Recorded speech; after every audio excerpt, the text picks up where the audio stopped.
So the weekend is over, but the reading has only just begun. Let's get into it. I'm the librarian, and I came to read. So the past weekend, over the last couple of days, I spent a lot of my time in Midtown, twerking around, drinking, doing dumb things. I'm sure that does not come as a surprise to anybody. Also, I spent a lot of this weekend kind of putting the finishing touches on this latest wannabe City Girls, wannabe Megan Thee Stallion, built-ass, gay-ass rap project that I catch myself trying to release. I'm definitely going to have it out before the end of this month. Just keep your eye out for that. Also, make sure that you keep your eye out on patreon.com/AdrianExpression. Go over there and sign up. On tomorrow, we'll be holding voting for two things. The first one will be the blog post that I will write on Thursday. You get to vote on the topic of that. And also, the highest tiers, they get to vote on the topic of Monday's upcoming Patreon topic video. So if that sounds like something that you're interested in, go ahead and check it out. I wanted to use this time to say happy belated Father's Day to those who deserve to hear it. Not many people in my immediate family deserve to hear those words, and so they didn't from me. But someone who really does not need to be hearing those words is Bill Cosby. He put this tweet up and they are dragging his ass. I don't know what's going on. He's calling himself America's dad, and he put up this whole video of him talking about racism and slavery. Let me tell you something, Bill Cosby, if you call yourself America's dad, if you think that you're still America's dad, guess what I'm gonna do? Guess what I'm gonna do? I'm going to go ahead and call Child Protective Services. That's it. Let's just call CPS and call it a damn day, because anytime we are in deep and dire danger. That's an alliteration for your ass. Deep and dire danger. Every time that you step out on the scene, we just need to go ahead and protect ourselves. So that's exactly what we need to do, and that's why they're dragging your ass on Twitter. Don't know what else to tell you other than, girl, just please stay away from us so we can heal. That's it. So as you guys probably ended up guessing because of the amount of times I talked about it, I ended up watching Euphoria last night. It was awesome. Zendaya's acting her ass off. All the actors and actresses did a good job. I think that Jules is a badass, but honestly, I like shows like this. Maybe people think that's a little weird. It's not like I like seeing struggle or I like seeing people struggle. I just like seeing humanity exposed, basically. I like seeing how people deal with issues that we oftentimes pretend like we don't deal with, especially if we try to save face, if we trying to look good on social media or in public. I like exploring that world that we pretend does not exist. So like I said, talking about addiction, or in the beginning of the show, Rue, Zendaya's character, was talking about how she dealt with crippling anxiety. At times wasn't able to breathe right and everything disappeared, is how she described it. And then when you couple that with addiction, dependency, when you couple it also with surviving socially in a world like high school, it's just awesome to watch. Like I said, Jules is gonna end up being one of my fucking favorite characters, because she walked in there, she did not give a fuck that that guy was all up in her face. She took that knife and said, girl, what's the team? That's it. That's all she did. Like, all right, so you trying to kill, bitch, I got your kill, sis. I got something else. And it was just, so good. Jules ended up fucking her bully's father, and it was just like, the flavor, that's my type of energy. You see what I'm saying? That's my energy right there. Fucking your bully's father? Oh, that's it. You win. You automatically win, sis. And I think that some of the reviews that came out before the show even aired were a little bit annoying, just because it was definitely more than just dick pics and shit like that. It was almost like they were reducing what the show was trying to do, and when you watch it, you will see that it's literally just high school. Like, it's just, it didn't feel like something was there that did not need to be there or should not be there. Like, it felt like natural storytelling. So I don't know what they were talking about. Yeah, I can't wait to see where they're gonna go with this story, because I definitely think that Rue's gonna be making even worse decisions, and I would like to see it. All right, let's go ahead and break down this Tory Lanez situation. Now, I know that some of you guys have been tagging me in the video. If you're not aware, Tory Lanez was on this music video set. He had a dark-skinned model. They were doing a damn thing. The camera was in their faces. And then Tory Lanez made it seem like the director wanted to switch out the dark-skinned model for a lighter-skinned one. And so Tory Lanez did this whole dramatic thing. He stopped the music and was just like, nah, get her back in here, get the dark-skinned model back in here. And at first, you know, people were just looking at it like, wow, this is so amazing. The dark-skinned girl is smiling when she came back on the set, like, oh, look at what amazing thing he's doing. And to me, when y'all were tagging me, and I was just like, so I don't know, something's a little off with me when it comes to Tory Lanez and this whole situation. And so I waited, because that's usually what I've learned to do. That I've learned to shut my ass up until more facts come out. And of course, something else came out. The dark-skinned model was just like, she was talking to one of these blogs in their DMs. It was just like, says, to me, this is a whole publicity stunt. He wasn't even talking to me while I was on set. and he made it seem like the directors were the ones who did this shit. It's just like, I know the directors. It was just way too much going on. Now we have to keep in mind that Tory Lanez is the same person that said this shit. Now what they're commenting on is basically some white girl twerking, and this man basically said, you know what, we'll trade you guys Aisha Curry for this white girl twerking.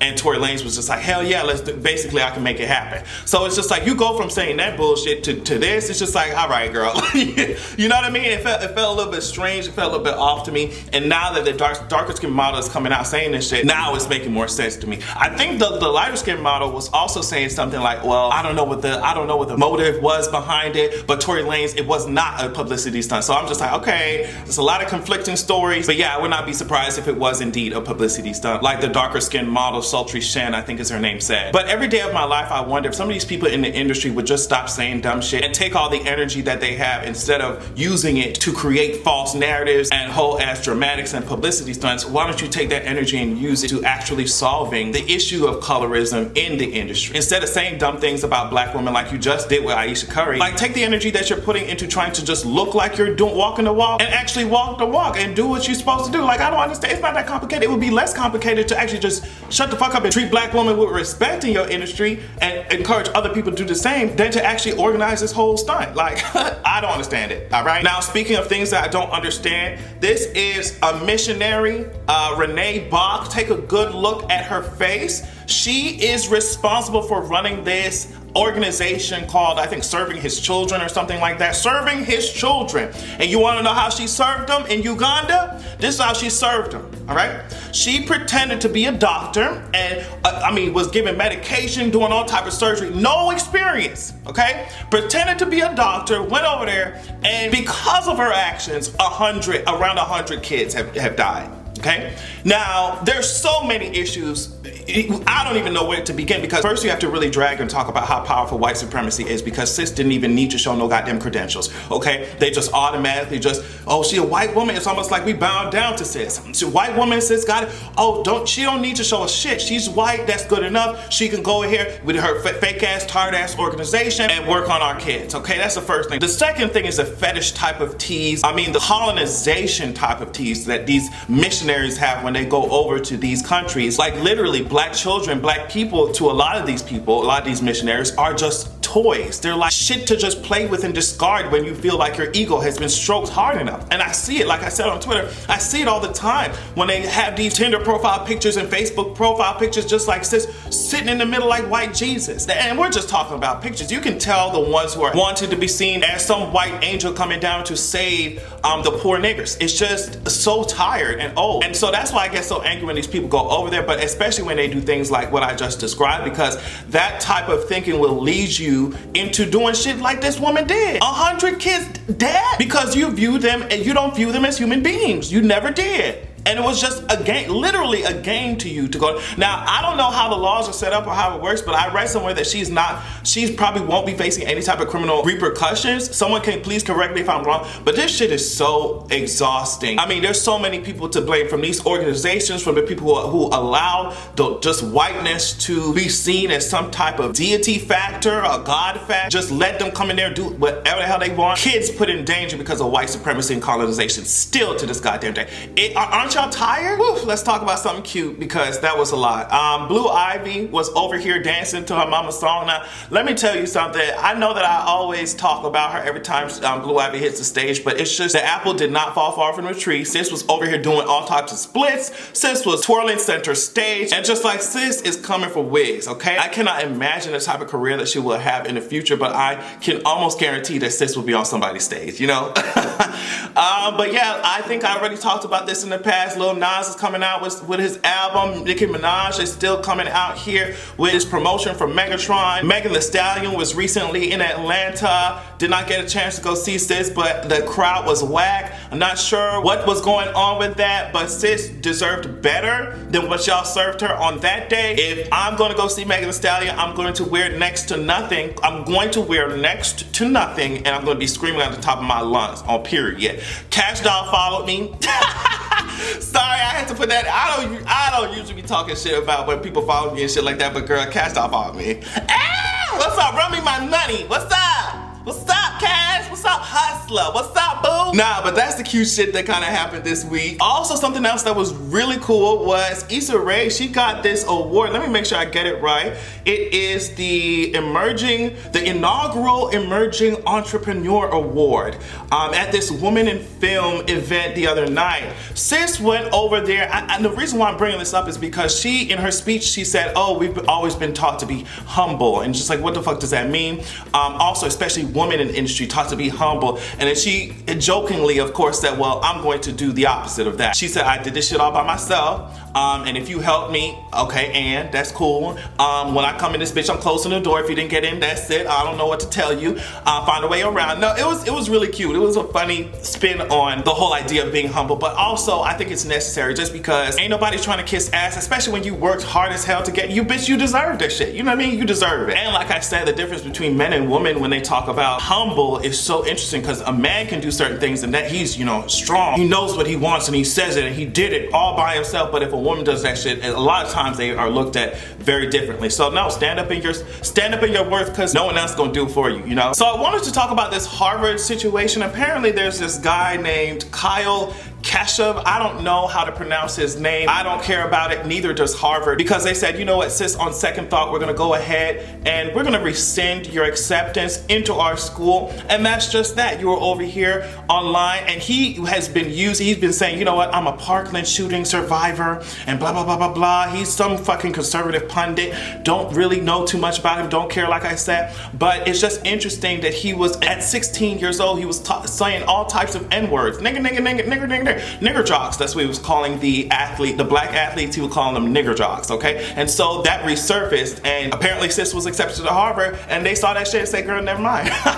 And the idea, and what's interesting to me is the entitlement that a lot of people, including him, but also the people who are commenting underneath what he has posted, just saying, you know what, oh my God, I can't believe that I received this letter, but then they took it back and I wanted to talk to them in person, and they were just not featuring it. They said, no ma'am. You know, the entitlement that like you are just automatically obligated to receive a Harvard education, girl. They said, no ma'am. You can find another school with your white ass. You'll be okay. You'll be good, sis. I just don't first of all, it was in a private group that you were messaging that shit in. So like for you to be over here talking about, oh well, the shooting changed me and now I understand. I'm like, okay, all right, sis. Someone said if you want to atone for it, then part of your atonement is not taking your ass to Harvard. You'll be okay. Like it would be impossible for me to give a fuck about these white boys with a bunch of access having their own dumbass actions ruin their own opportunities, and even then they won't be out of opportunity for long because they're all kissing his ass underneath the comments right now, you know what I mean, saying that, oh, Harvard and all these people, they don't leave chance for growth. He's changed. All right, girl, pay the price, you'll be okay. There's so many people who had to endure that abuse while they were in high school. They had to, whole self-esteems were affected by this racism that continues to go on. So if the small price that you have to pay is not taking your ass to Harvard and going to a different school, because I know that's what you're going to end up doing anyway, you will be okay, baby. You'll be okay. Lastly, I want to go ahead and talk about some of these interviews that have been happening on ABC with Donald Trump. Now, George Stephanopoulos, every time I say his name, I always get so angry at the fact that my tired ass father wanted to name me Stephanopoulos. So happy for my mother. Ah, my God. You know, just there's nothing like a mother who has some sense, because so yeah, George Stephanopoulos was in the fucking Oval Office talking to Donald Trump. He was just like, basically, Donald Trump is sucking in the polls. Like the polls look like shit. I think the max was 41% I saw, and the rest of these people at 50%, 60%. I was like, all right, sis. So he went in there talking about the polls. Donald Trump was just like, sis, the polls are wrong. They're false. They're untrue. I'm just like, all right. Okay, then the second thing is, I don't know what he was, the financial statement. George was essentially saying, girl, why don't you want to hand it over? Just hand it over to the Senate if they want to fucking see it. And he was just, and Trump was like, I might not, I don't know. But my financial statements are perfect. They're amazing. If you look at them, if you were ever to see them, you'll see how just amazing of a job I've done. My financial statements are great. They're wonderful. I'm like, all right, sis, all this talking but no showing. So, girl, it's called show and tell for a reason, because bitch, if you're telling, you need to be showing as well, period. So I I can already tell that he is shaking in his racist ass, get her done built ass boots, and it's literally so enjoyable to watch. He also was super pissed at somebody coughing in the middle of his empty ass answers when it came to his financial statements. I think it was his chief of staff. He's like, oh, if you're gonna cough, I can't stand it. I can't stand it when people cough during the answers. If you're gonna cough, just go outside. It's just like, sis, I know that you're trying to distract us. The cough does not take away any of the idiocy. It doesn't take away any of the stupidity. It doesn't take away any of the lack of IQ points from all of the answers that you're giving. So don't blame the cough when you should just blame your goddamn brain, okay? On that note, I want you to know that the only reason why I said Happy Father's Day to your man is because he loves it when I call him Zaddy, and that will always make him have a good goddamn evening.